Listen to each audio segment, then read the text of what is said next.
ক্ষমতা গ্রহণের ২৪ ঘন্টা পার না হতেই শিক্ষা অঙ্গনে পরিবর্তনের ছোঁয়া।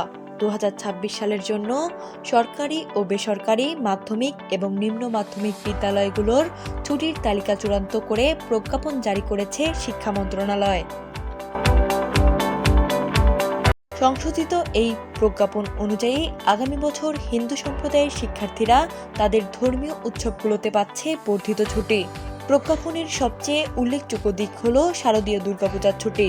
২০২৬ সালের ১৮ অক্টোবর রবিবার থেকে ২২ অক্টোবর বৃহস্পতিবার পর্যন্ত টানা ৫ দিন বন্ধ থাকবে সব শিক্ষা প্রতিষ্ঠান, যা শিক্ষার্থীদের দীর্ঘদিনের দাবির প্রতিফলন। এছাড়াও বছরের শুরুতেই ২৩ জানুয়ারি সরস্বতী পূজা, ১৫ ফেব্রুয়ারি শিবরাত্রি এবং ৩ মার্চ দোলযাত্রা উপলক্ষে ছুটি থাকছে।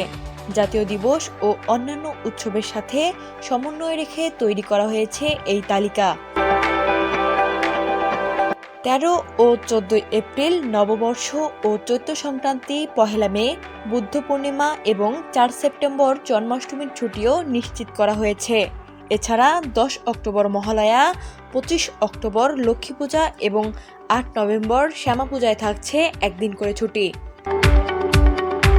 শিক্ষা মন্ত্রণালয় সাব জানিয়ে দিয়েছে, সাপ্তাহিক ছুটি বাদে এই দিনগুলো বার্ষিক ছুটির অংশ হিসেবে গণ্য হবে।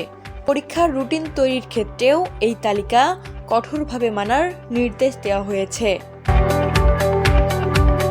নীলিমা রায় নীলা, নিউজ ডেস্ক, হিন্দুস নিউজ।